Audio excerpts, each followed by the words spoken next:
Hi friends, I'm Olivia, the Southern Yankee Stitcher, and I'm here to update you on my stitching. Today is Tuesday, November 18th, and I'm trying to get ready for Thanksgiving. I host Thanksgiving. I've hosted for the last, I don't know how many years, quite a few years, and I'll be hosting again this year. And the weekend before, my granddaughters are coming to stay with me. My son he had back surgery. He's been out on leave before he goes back to work. And because he's been out on leave, won't be able to get much time off. He and his wife are going to go for a few nights away to the mountains. So I'm going to keep the girls. So I'm trying to get as much time as I can. But I really want to do this. I've been... want to share with y'all my updates on my stitching. So I'm just going to get right into it. I have no finishes. I've been stitching, but in the midst of everything since the last video, I did have cataract surgery in my left eye, and it has a great result. It was fantastic. There's Ranger. As a matter of fact, I have no lens. You can probably tell there's no reflection on this side of my glasses. It's so good I don't need to wear anything there. And I'm going to have the right eye done in the middle of December, actually like a month from today or yesterday. And so I may not need glasses at all, which is why I'm just kind of going with this look here. I've only had one person in person notice I didn't have a lens in there, but I'm excited. I'm like, maybe I can just wear like reading glasses to do stitching. That would be great. That would be great. I've worn glasses for like 35 years though. So is that right? I think so. I got them when I was pregnant with my first child. I hear that's common, that your eyes go bad when you're pregnant. And so I've worn them for a long time. And I know after my mom had cataract surgery and the doctor said, you won't need glasses anymore, she still wanted to wear them because she just felt naked without them. She'd worn them her whole life. She said, I need something to break up my face. So I might need something to break up my face. Maybe I'll wear glasses. Before I had the cataract surgery, I came home from the Stitching Kitten Boo, I always want to call it the wrong name, Bootacular, something like that, retreat. Anyway, it was Stitching Kittens Halloween retreat. And a few days after that, I developed a cough and was coughing real bad. And I feel fine. I've been fine for a while, but I just have a little lingering cough when I talk too much. So I've got a little drink here, and I've got some cough drops in an emergency, but we're gonna get through this video, and please bear with me if I have to cough a lot. I apologize. I'm just one of those people, once I get a cough, it's really hard to get rid of it. So, I think I showed you that when I started this, my birthday start, which is a chart by Birds of a Feather that's been reworked by Colorado Cross Stitcher, and it's Sally Spencer. And this was one of my unicorn charts, and I was so happy to get it and start it for my birthday.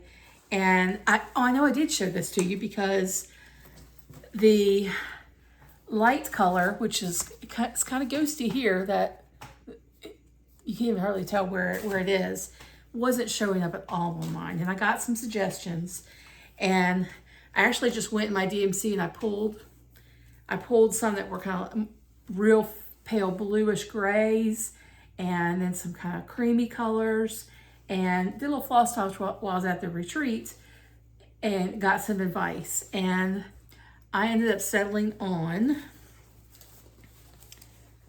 this. My floss is not organized at all. It's not on a ring or anything, which is unusual for me. DMC 738 is what I decided to use. And this is my progress so far. And this just shows you the color that I chose. It's still a little light, which is what I want because I like the look on the original chart where some things were ghosted. But, and I picked my own colors, and I showed those to you last time. So if you watched last time, all the colors are the same except the real light color, which is DMC 738. So that's Sally Spencer. And I have Sally in a cute, cute bag with strawberries on it, little strawberry girl. I don't know who made the bag. It doesn't have a tag with a name, but I bought it at StitchCon. So I just thought she was cute. Let's see where I put this stuff. Oops. Forgot the chart. I want to get them separated. Then I started another one while I was at the retreat. And this is one I saw on someone's Flosstube, and I couldn't remember who. I still don't remember who. But when I saw the chart, I knew immediately that I wanted to stitch it. And it's from Little House Needleworks. It's called My Lady at Christmas. And this is My Lady at Christmas. If you see there, she's holding a little locket and then has, you know, a little satin ribbon. Well, I started this while I was at the retreat, and here's my start. This is a mystery fabric. This is part of the, like a grab bag of small pieces that were for sale. I don't remember if I got this at the Stitch and Thrift or at StitchCon. I've bought those at both places.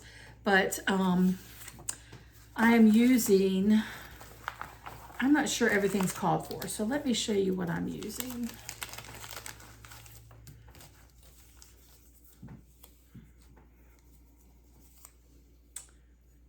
Her shirt is moss, and it is not called for.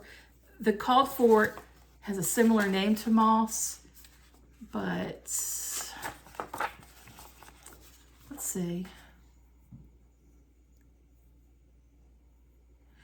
The called for is Classic Color Works Mossy, but this is Weeks Moss. That's her shirt. And then her skirt is called for Classic Color Works Licorice Red. And then the rest I pulled DMC, Desert Sand, 950, and Desert Sand, well, yeah, they call them both Desert Sand, 3064.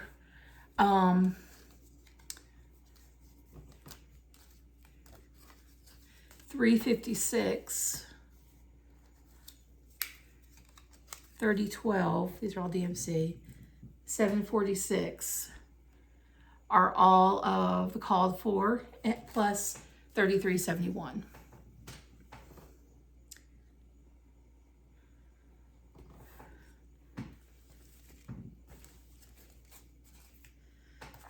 So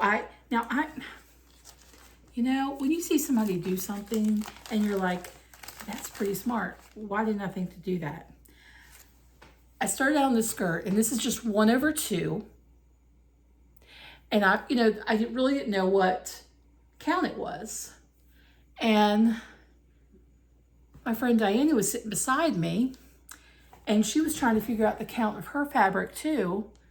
Well, she had stitched some, so then she just counted her stitches. And I'm like, that is so smart. It's so much easier if, you know, I know you probably want to know what the count is before you start stitching on it, but if you need to know after, counting your stitches is so much easier than trying to count each individual thread. And figure out this was really like a 34 count, which is why the 1 1/2 works so well. So anyway, I had never counted that way. I'd use pens and mark and, you know, count and recount instead of the stitches. I was like, that's pretty smart. Also, while I was at the retreat, I worked on a whip-go pull. And I'm behind on whip-go, I must say. I am behind. But I worked on, oops, this is October pull, Winter Rose Manor. And I worked on it a full day while I was at the retreat. So my whip-go is 3 evenings, at least 2 hours each evening. Well, I worked on it more than 6 hours at the retreat. So I counted this as done for October.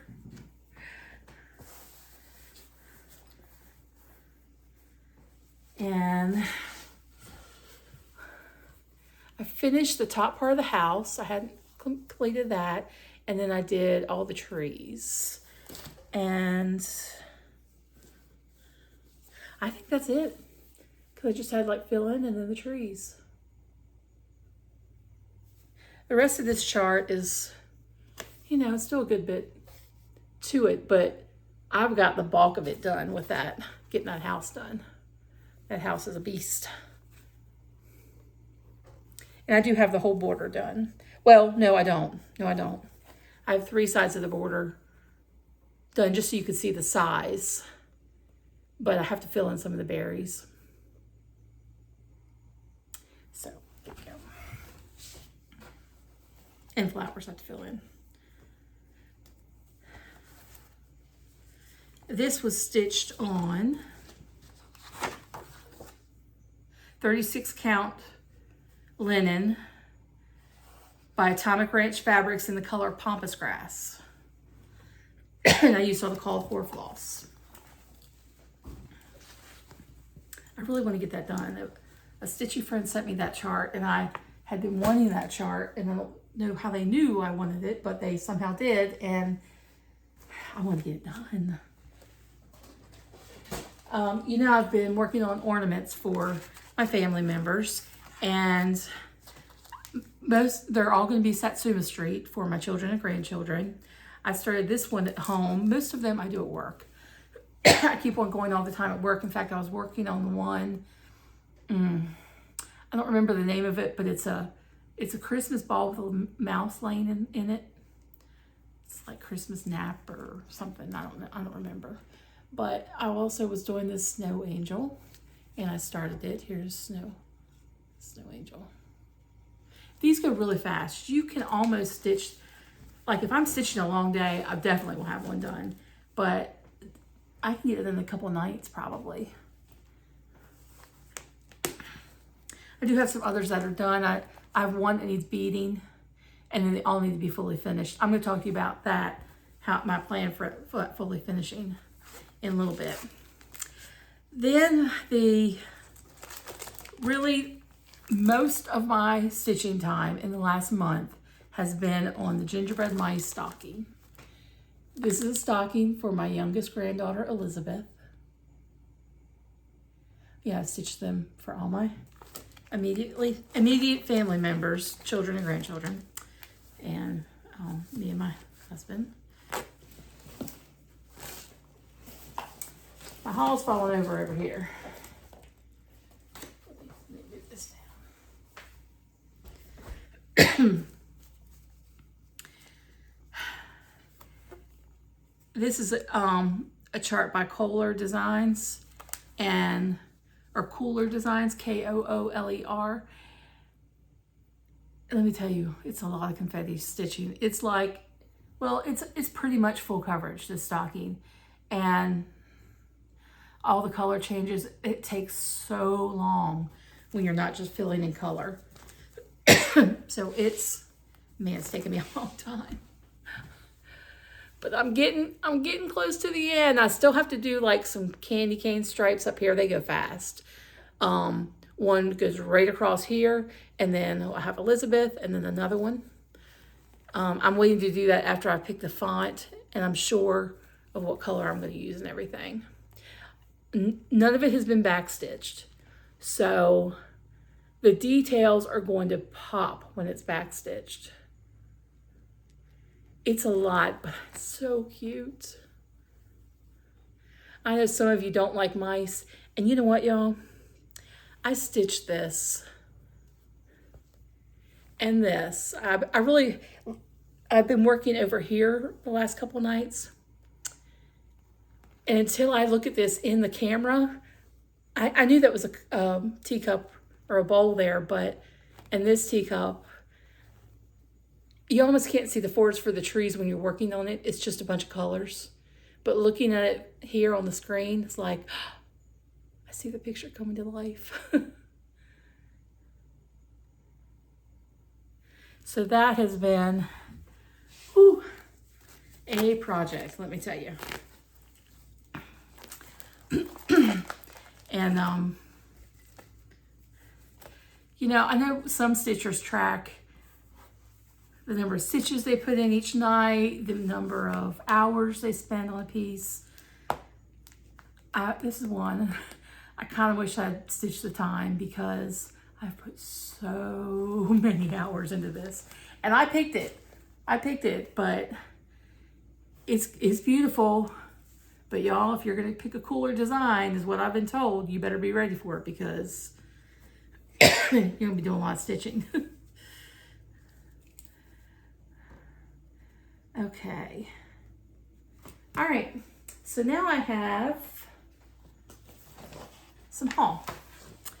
And I'm first gonna show you what we got at the retreat. And you may have seen some of this if you went to the retreat, or there's other people that you watch.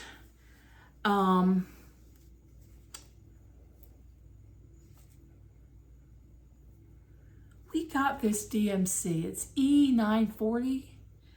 I want to say it's glow in the dark. That's why that's separate. I think that's why. But this was our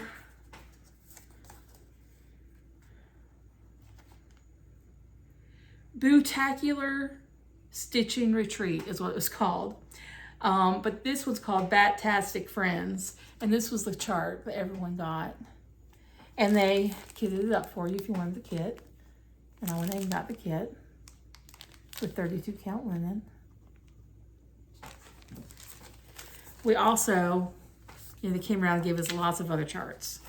And so I'll just show these to you. And they're all, of course, like Halloween themed. Whatever floats your ghost.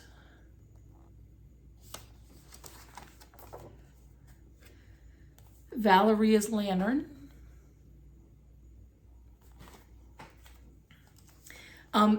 Whatever floats your ghost is by Stay Platinum Stitchery on Etsy. And there's their information. Valeria's Lantern is by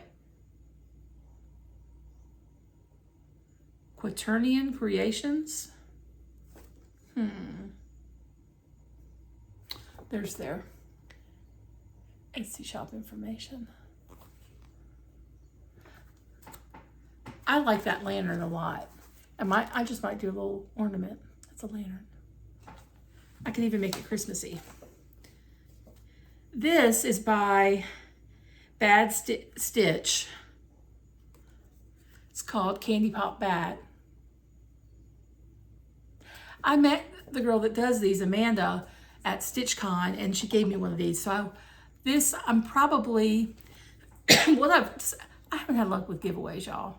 Either, people just aren't claiming them when they win them, and I feel like I don't want to keep rehashing it over and over again at each video. So I'm saving up duplicates, charts I come across that I don't want anymore, or things that I find that might be a sale or a good deal or something, and I'm taking them to the Stitch Carolina's retreat in May, and they're just gonna be on the freebie table.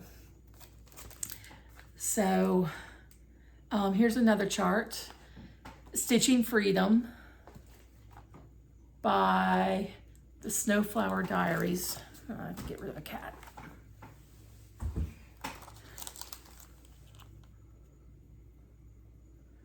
I love that.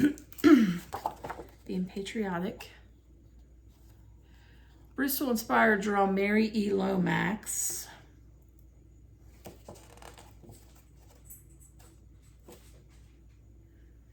By Violets and Verses. This is the original sampler. And they just did this little drum right here, which is a portion of the sampler. I'll just hold it back so you can see there.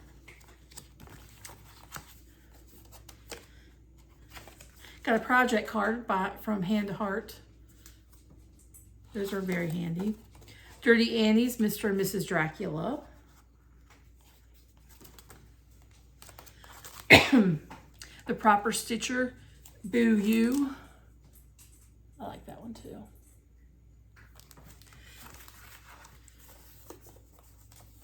Color Me Amy Cross Stitch. This is just the chart, but it's a black cat. I'll show you real quick. Spooky Stitchin'. Eek. Lola Crow Pumpkin Tower. So those were a lot of nice charts that we got. And the one duplicate will be on freebie table. While I was at the retreat, I went to Stitch and Kitten, and I needed to get some beads for the stocking. It calls for some little like seed beads in like a mint color and a pink. I have some white ones, red and green, but those other colors I needed. I haven't really studied the chart to figure out what beads I need. I need to do that soon. But so when I went to the store, I'm like, I don't need any more charts. I do not need any more charts. But Crystal was going to go over. She wanted to pull colors for a new chart that she had, that the called for colors weren't, they were brighter than the picture, and she liked the picture version. So she was matching up colors, and I looked around the shop, and I didn't see anything I had to have, you know. I mean, you always see things you like, but I didn't see anything I had to have. So I just sat down in the chair, which is probably normally the husband's chair, little chair they have sitting by the front door, and they have a bin with magazines in it, some older magazines. And I was like, well, I'll just flip through these, and if I see one I like, I'll grab it. Well, I came across this Just Cross Stitch magazine from August 2003. And I'm flipping through it, and I was like, oh, there's a chart I've been wanting to stitch.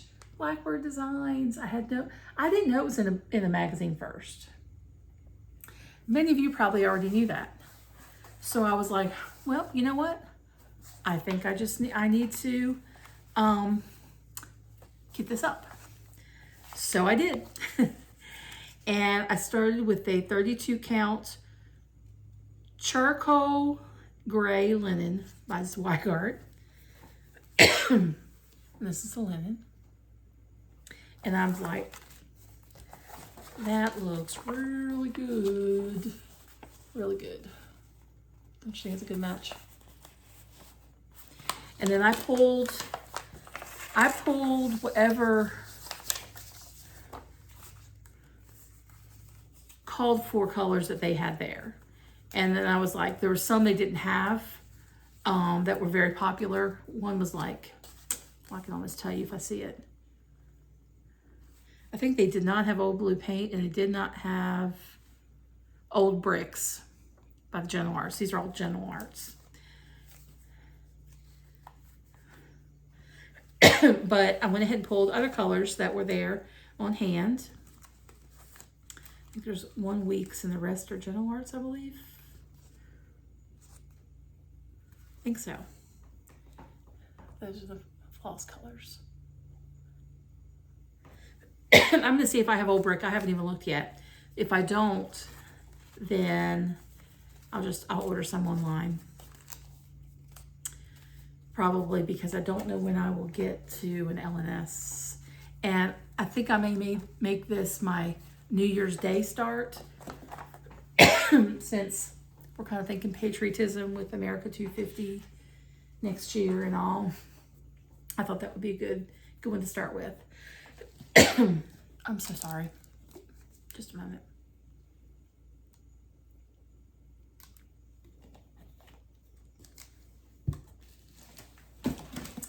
Okay, do you all watch Just Keep Stitching? Pam and Steph? Well, I do, and they said they were going to be doing a D-Stash on Instagram, on their D-Stash page. So I'm like, I'm in. So I started watching, and I started bidding. And there were some that I'm like, I thought I was the one, and then somebody else's went right in front of mine, you know. That's just how it goes with online bidding. But there were a couple that I won, and I'll show those to you. And, you know, did I need more new charts? No. But, you know. I did find out that the internet at the CVS is much faster than the internet at my house or my work. The wireless, the Wi-Fi.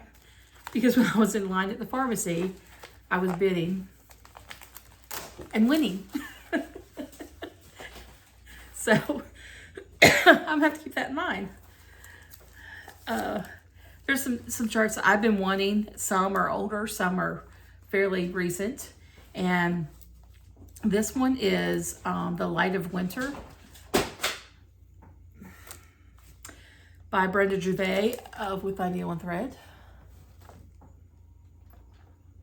It's so pretty. I love a good sampler. Then I saw someone stitching this at a retreat. What was the name of her retreat? Non-stop stitching retreat. It was two sisters that sat at our table, and it was the first time I met them. I'm sorry, I can't remember your name right now, but one of them, I believe, was stitching this chart. If it wasn't this one, it was one very similar. And if you're watching as you, let me know.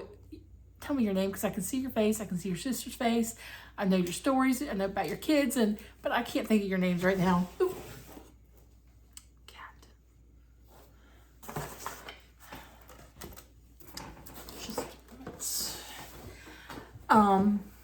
But she stitched this piece by Rosewood Manor, Old Glory, and her back looked just like her front. Now, I can guarantee you when I stitch this, you will know which is the back and which is the front. Because if it's not going to show, I don't mind carrying. I don't do pin stitches.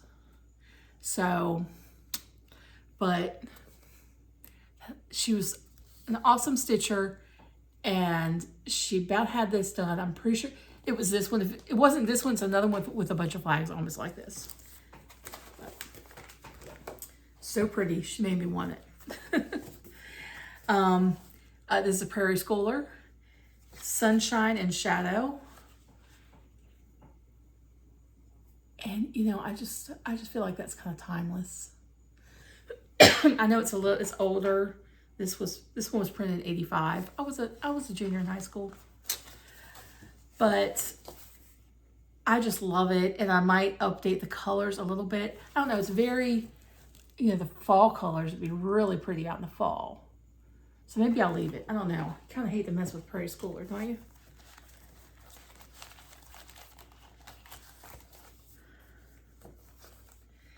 Samplers and Stitches. This one's called Christmas Morning, and I thought it was so pretty. I don't know that I've ever seen that chart before.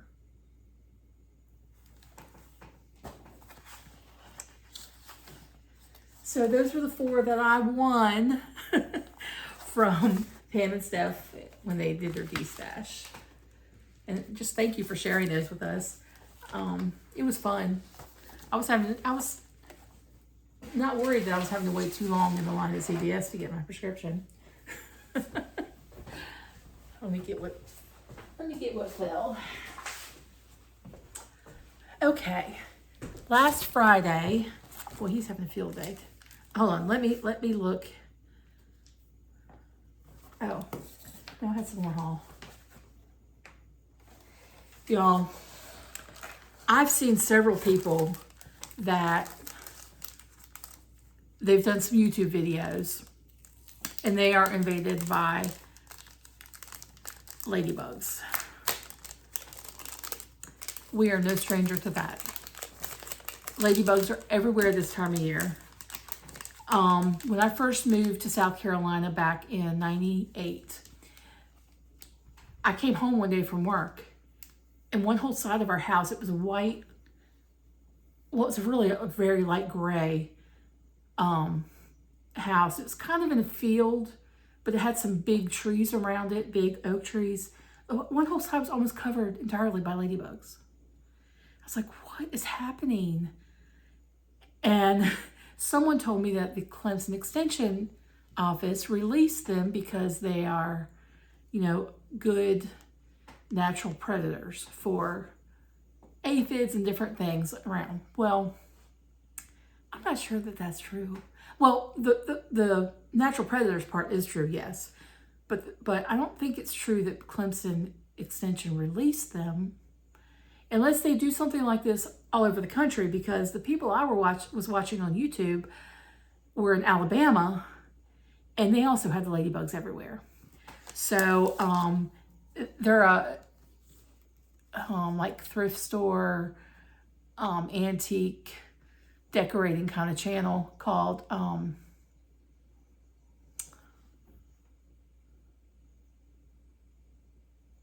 my gosh. It's a girl, she goes out with her aunt all the time. They call it Junkin', and she has a dog named Buster, and I can see their logo.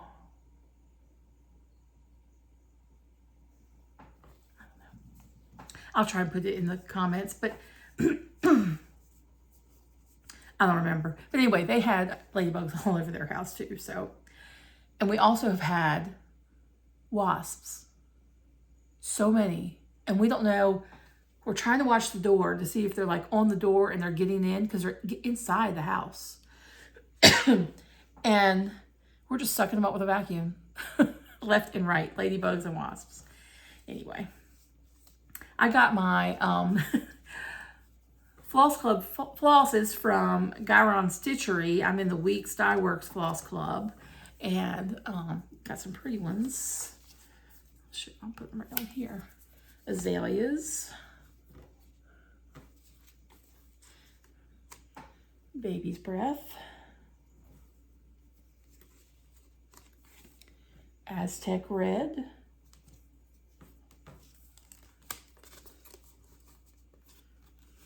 Artichoke. And Autumn Leaves. Pretty colors. I have used the azaleas in my Chestnut Springs chart. Chestnut Springs is my childhood home, so you know what chart that is. That was supposed to be an October whip go full. I haven't stitched on it. I've just been concentrating on the stocking. So my plan is to get the stocking done so I can have that off my shoulders. I'm just worried about it. Chasing ladybugs. He's chasing ladybugs. Dude, look, say hello to the people. I know. Whenever he gets in trouble, he purrs. That's how bad he is. Don't you? Did you call that me? Okay.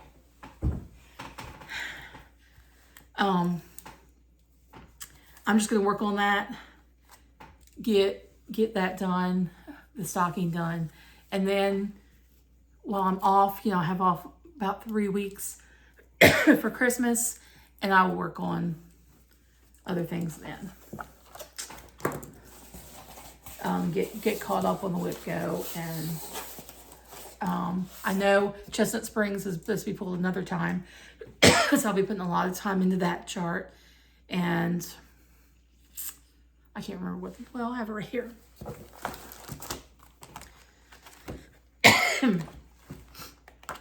I didn't even mark what November's are. But I have At Home, Santa's 12 Days of Christmas, which is a prairie schooler, and Mary Sanderson and the Moonlight Berry Sampler. So this won't be a big deal. I decided this year that I was going to treat myself to some stitchy boxes. I've never done, except for the Retreat in a Box from the Black Needle Society. That was the Downton Abbey one. I haven't done any boxes. And I've done 3. One of them I'm going to share with you today. And, well, I'm going to share with you today Chantel's 141, her ornament mystery box. And you may have already seen that. A lot of people have shown it, so I don't feel bad showing it because I kind of waited after I got it, and I just, you know, I don't want to ruin anyone's surprise. But so I'm going to show that in just a minute. If you haven't, I'll warn you again, if you haven't received yours or haven't opened yours yet, then you can look away. I also got one from Colorado Cross Stitcher, which is the 12 Days of Christmas. And I'm going to open those one at a time.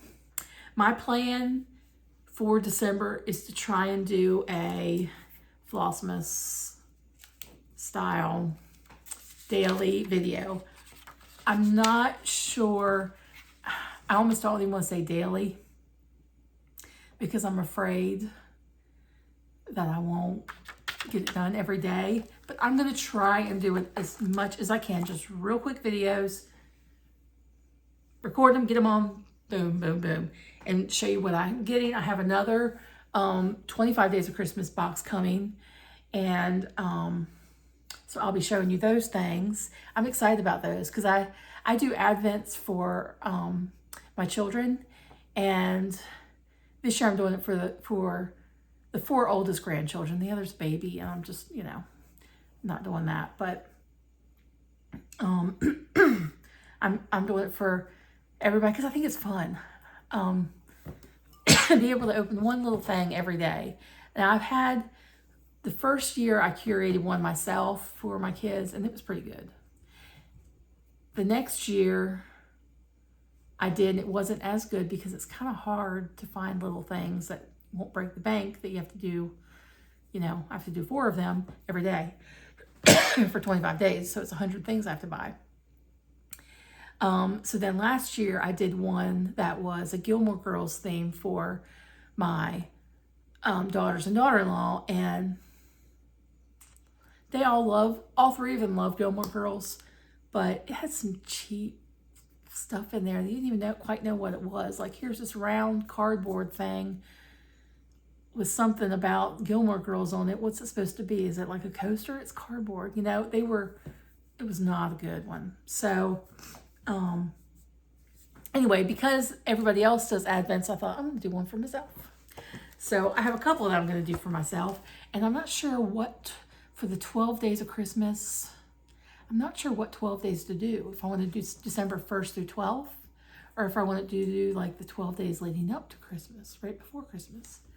I don't know, I may have to ask the court of public opinion about that, what I should do. So anyway, let me quickly show you these. I still have some antique haul to show you. I have fun facts that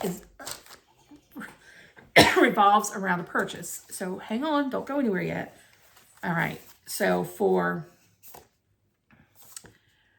I'm not going to pull out the wooden pieces, but for each of these charts, the cover, it shows a wooden piece on it, and you get the wooden piece as well.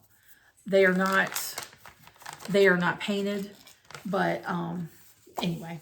So Robin Pickens released a chart, included a chart that's called Wreath Birds. Y'all have probably seen that. So you see the wooden thing it's on. Annie B's Folk Art.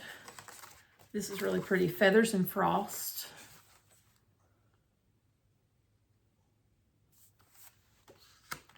Hands-on Design. Poinsettia Pageant. Pretty. Teresa Kogut, Giver. that one. And Plum Street's Winter Stroll.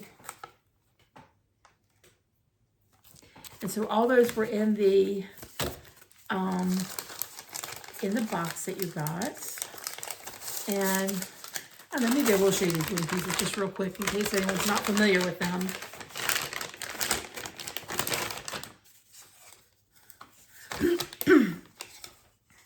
This wooden piece, and these are pretty sturdy, will have this piece on top of it. And it has a Santa in the middle. Then you have this like tag shape. This is kind of like a hornbook shape. And I would say this is the same, kind of a hornbook shape. And this might be like a little dome shape. I don't know what you would call that, but they are very nice. The wood's very, very thick for that kind of wood. Nothing cheap here. They're not cheap for certain. Speaking of those wooden things, I went to a paint party. I went to a paint party last Friday night. My friend, my stitchy friends I normally go to retreats with, Dottie, Dolores, Diana, all the D's, Carson's mom, and I'm sorry I can't remember your name. That was the first time I met her, and I'm terrible with names. And then Crystal and myself. And this didn't really have anything to do with stitching, but it does tie into stitching. I'll tell you how in a minute. We painted these. Now these are 1, 2, 3, 4, 5 layers of wood. And my paint kind of went over here. I need to just touch up with some brown on the sides. But you can paint it however you want. And this was similar to the sample they had there. Crystal did hers, each layer starting with the darkest blue and moving all the way out to white. It's beautiful. And my kitchen's blue, and well, I have yellow walls, but my cabinets are blue, and I have all the blue and white dishes. I was like, Crystal, that would look really good in my house. But I like this. Wasn't hard to do at all. We did the back too, just, that was optional. I decided to do it because it's so thick, you can just sit it up. And I learned a new technique, and some little fuzzies in there that probably are stuck in the glue. We just took some brown paint and a wet baby wipe, and you wipe it on with a baby wipe, and it looks like stain. Doesn't that look good? And some, like this front wood, was done the same way. A lot of these were done with using that baby wipe method. So the reason I say this ties into stitching is because, well, the lady who does this is named Polly. She has an Etsy shop.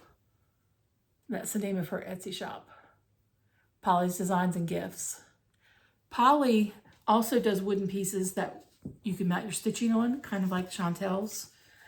And she will be a vendor at the Stitch Carolinas retreat in May. So, something to look forward to. All right, she's our wood vendor. I've been doing some other little crafts and things, trying to get ready for the holidays. And I have big decorating plans for Christmas. And I've gone back and forth. I was always a no Christmas till after Thanksgiving person. But last year, I just could not get my act together before Christmas, between Thanksgiving and Christmas. And Thanksgiving was real late. It's late again this year. And I was putting the tree up Christmas Eve, and we didn't even really put all the decorations on it. I was just kind of like, just get it up and have it done. And that's not me. I really love the decorating. It's a lot to do by yourself. I have a plan this year that I want to decorate each room and box it up by the room. I do the kitchen that way, and the kitchen's so easy to decorate each year. But I wanted to add some new things to it, and I had ordered some garlands, some artificial garlands at the end of the year last year, after Christmas. And want to use those, but I made some other things too. And one of the things was these dried orange slices. And I strung these. There's a string of them hanging on my mantle right now. I'm going to add some greenery to it and maybe some berries.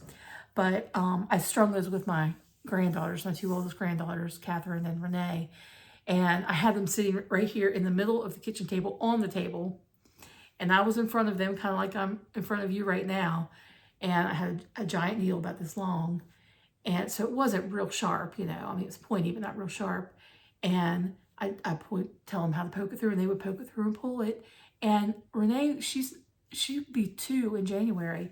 So, and Catherine just turned 3 in September. So they're little kids, but they picked it up right away. I mean, you know, they don't have to be old for you to teach them something. And they both learned how to push the needle through and pull it, grab it the other side and pull it. You know, so we're working with a really long piece of yarn because we're doing the whole string. And so it was a little hard for them to pull, but they knew the technique. So we did that Sunday before last. Well, then last Sunday, we made pomander balls. And I don't know if you all have ever seen pomander balls.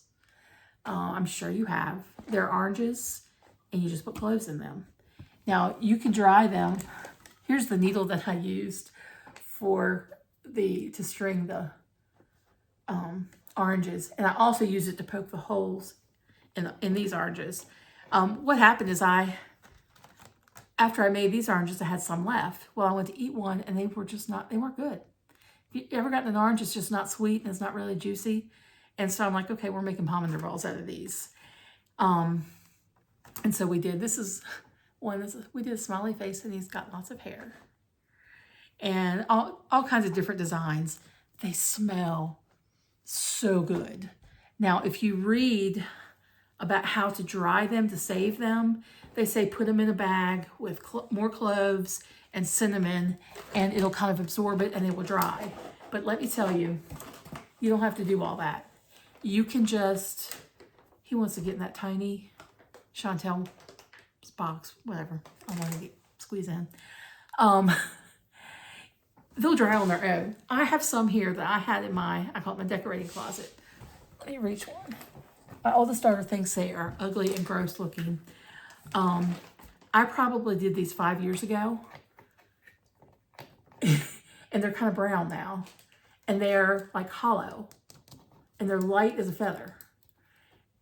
And they just dry that way. I just put them in a wooden bowl with the cloves in them, and I just left them. It makes your house smell amazing. The new ones, well, they have, if you put it up to your nose, you can smell it, but not a lot of smell. I kept these because I kind of like them. I like primitive, and these look primitive in a bowl. Right now, I brought them out where I had used them last year in a bowl with some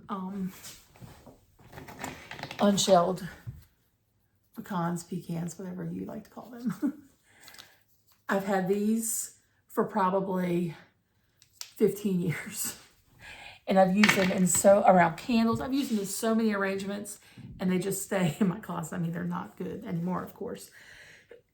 But, so that's going to be like a part of a fruit arrangement that I'll have on my table. To make these oranges, well, if you have a food dehydrator, I mean, that's the way to go. Slice them, put them in your dehydrator, and go. If you don't, this is what I did. I was just piddling around the house Saturday before last, and I knew I wanted to dry oranges. And I looked at a couple videos how to do it. And you just slice your oranges, you lay them out, maybe on some paper towels, and just blot them carefully. Don't push hard on the flesh of the orange. And then bake them at 200 degrees.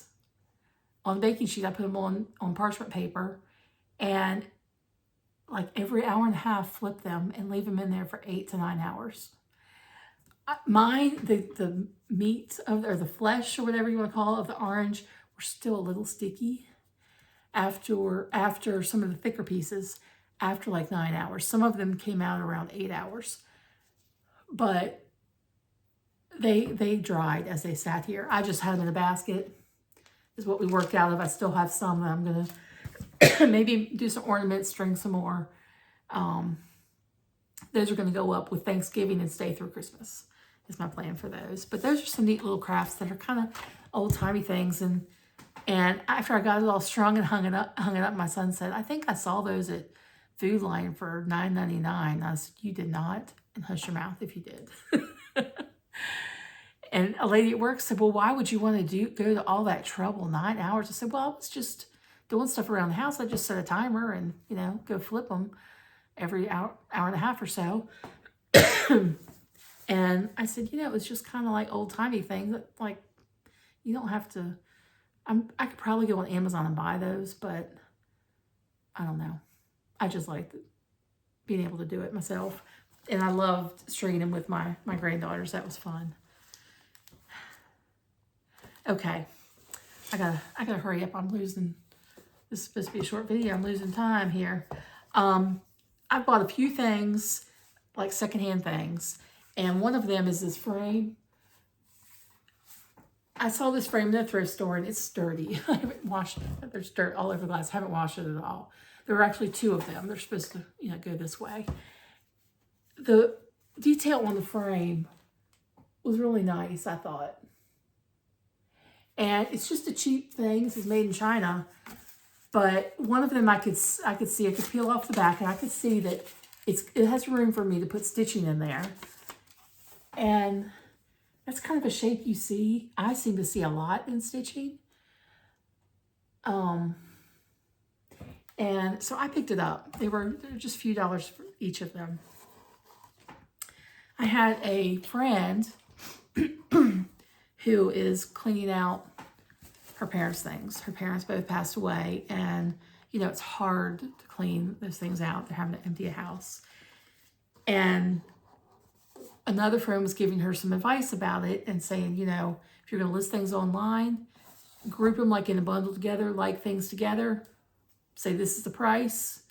Even if you just want one of them, you got to take them all. She said that way you get rid of stuff. So I told her, she was like, if there's any Crocs, I'm interested in Crocs. I said, well, hold on a minute. If there's any Crocs, I'm interested in Crocs too. So I said old sewing things. So she did get together some sewing things. And one of the things that was in there was, a lot of trim. There were some trims, some old spools of thread, lots of buttons. And then it had 2 pair of pinking shears and 2 pairs of scissors. And they were like big, heavy, all metal scissors. One of them was still new in the box. Not that I care if they're new in the box, because I want sewing things to use them, but these are pinking shears. And the other pair that were not in the box are just like this. And I cut something with them and they are like razor sharp, and so are the scissors. Even though one pair is dark, almost looks black and rusty, but they are sharp. Another thing was I have one of these that's much smaller. This, I wish it had a date on it. I didn't try and look it up, but it's the original automatic needle threader called Thread-O-Matic. And here's all the instructions for it. I haven't tried it yet. But here's the contraption to thread your needle. Isn't that awesome? I love it. I just love older sewing ephemera, whatever you want. I don't know if you call it ephemera. Whatever. Notions, maybe. Some of it's ephemera that I like to decorate my craft room with. So I got those.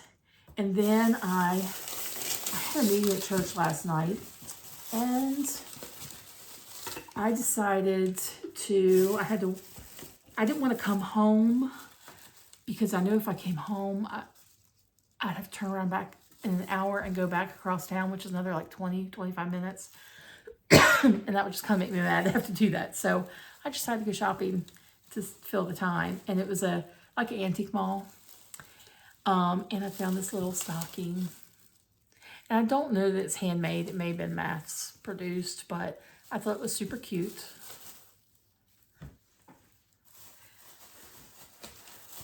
I've also kind of started a pincushion collection, and here's a little pincushion that's, you know, hand crocheted, vintage. Oh, this cat's like, oh, new loot. Let me see it. This pincushion I love. It's a wooden shoe. Don't know how old it is, but it's old and I love it. I got a couple spools because I like the red and the yellow, because I use those. And then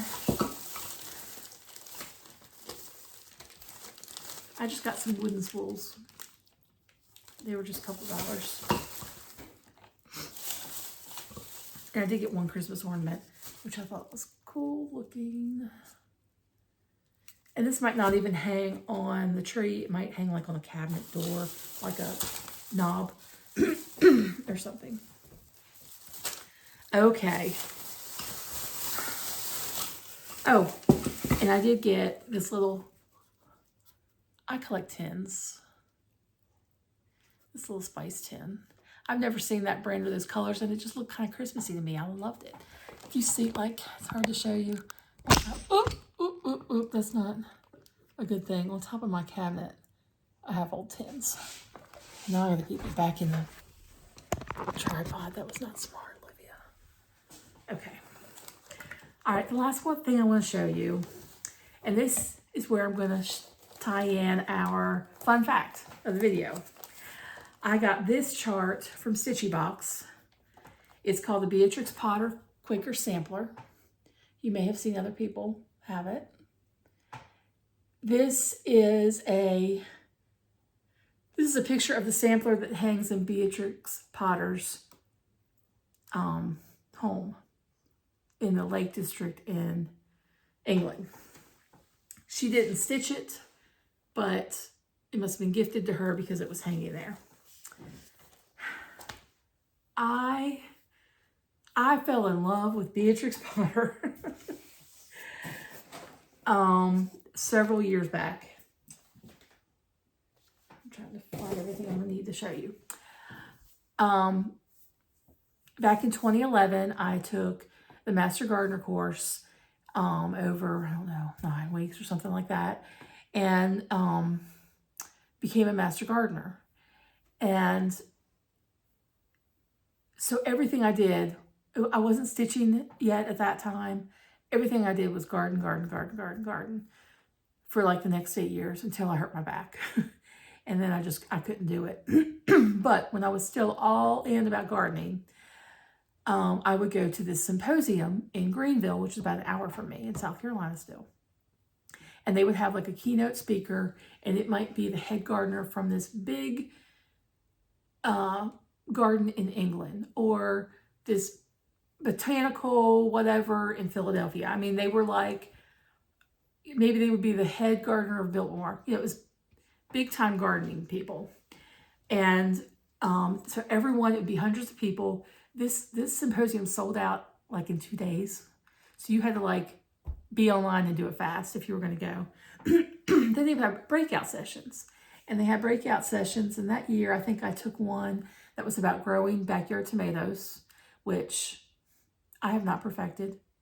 You'd think as a master gardener, you could grow tomatoes, but they're finicky. And I don't know. I've always had trouble with tomatoes, with blossom end rot and stuff. Anyway. And then they had one that was called Beatrix Potter's Garden. And I knew who Beatrix Potter was, that she was the author of the Peter Rabbit books. And I have a set of those. I meant to pull those out, but I have a set of those that I read to my kids. And, you know, they're great, timeless stories. And I knew from the description of the breakout session that she had a cottage garden, which the cottage garden theme is what I like. It's not real manicured. It's a little bit wild looking, and I love that.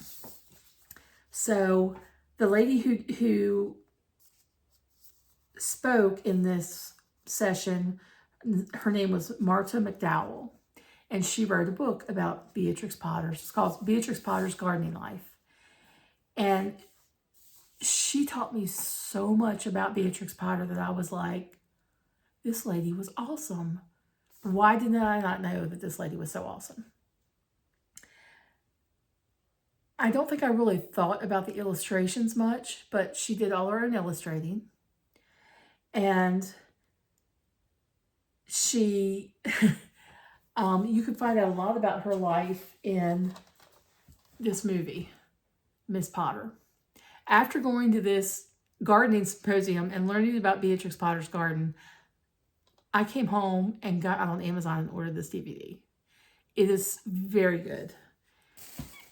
It tells you about her life and her struggles, and you know, back in the early 1900s, well, right around 1900, how hard it was for a woman to get something published. But anyway, she talked about her garden a lot, and she talked about her art. Well, Beatrix drew at a very young age. Here's the book, and that picture may be something kind of more what you think of when you think of what she looked like. But here's a picture of her.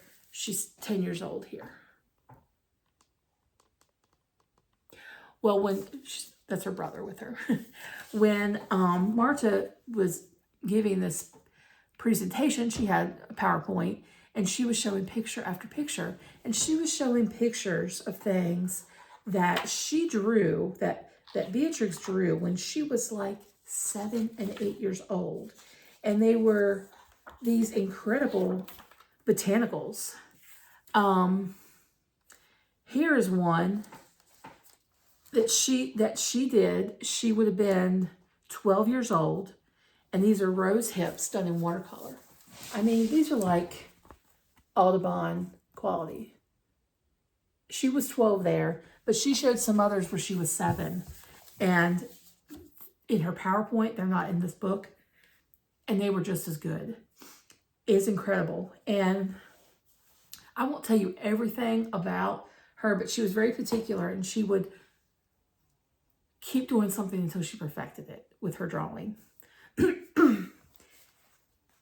So her family would vacation. They were a wealthy family, and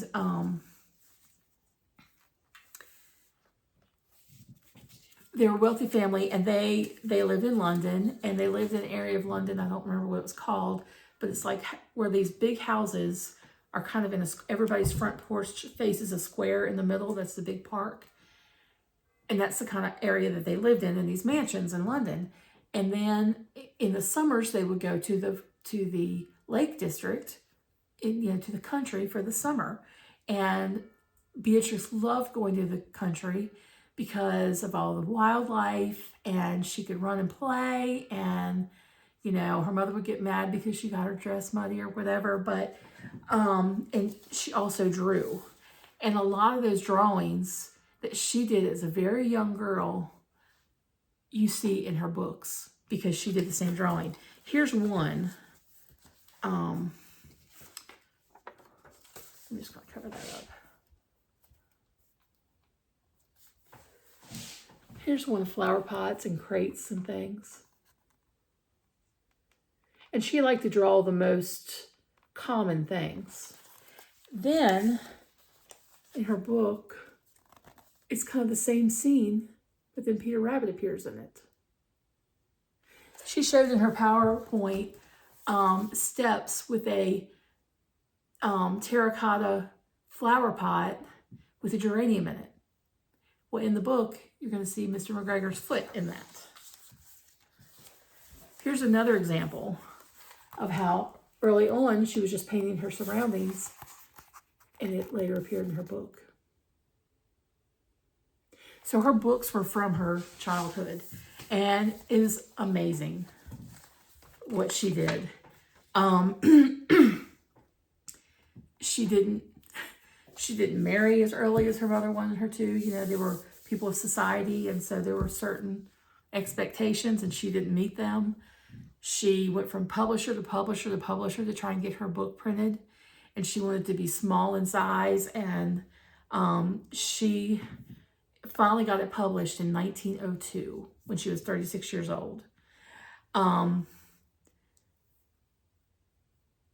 At the time that this movie was made, here, like at one of the last screens, says her books are still the #1 best-selling children's book of all time. So she was also in a time when it was hard for a woman to be awesome. And she didn't have a lot of support from her family. But the first half of this book is about her life. The second half of this book is about her garden and the plants that she had in her garden. And probably one of the #1 places on my bucket list is to go to Beatrix Potter's garden in the Lake District. Man, I just want to go. I want to go there. She did a lot of things to preserve the countryside there. I mean, the movie tells you a whole lot. And I don't want to say much more because I don't want to ruin that for you. But one thing that they told, I don't think they told in the movie, was that Beatrix, when she was, please, when she was older and, lived on her own, she would often go visit her neighbors, and she would always have a basket with her and a little trowel in it. And if she saw a plant that she thought she might want a piece of to grow in her garden, she'd just say, oh, they won't mind. And she'd dig a little piece up without even asking them. So she was a bit of a character herself. So anyway, when I think of her drawings when she was, so young at age 7 or below, I also think about the girls who did these samplers at ages 4, 5, 6, 7, 10, and how, we can, if we get our kids away from those screens, they can, hone those skills that my granddaughter, she doesn't watch a lot of TV. She's in daycare, so I don't know that they watch anything there. She'll watch a little bit when she gets home, but the oldest one, she turned 3 in September, and she did some drawings, and they're kind of scribbly, but one's a goat, and you could tell it's a goat, and the other's a sheep, and you could tell it's a sheep. And I said, we have to keep those screens away from her so she can, she can blossom the way Beatrix did in her drawing and the way these young girls did in their samplers. So if you don't want to buy this movie, I think last time I checked it was on Prime if you stream. Marta McDowell wrote another book, The World of Laura Ingalls Wilder, and it's the same kind of thing. It tells about her. I haven't read this one yet. It tells about her life, and then also talks about the the flowers and things that grew in the area where she was in the prairie. So that may be an interesting book for you. But I just thought I would mention that. This chart, I'm going to...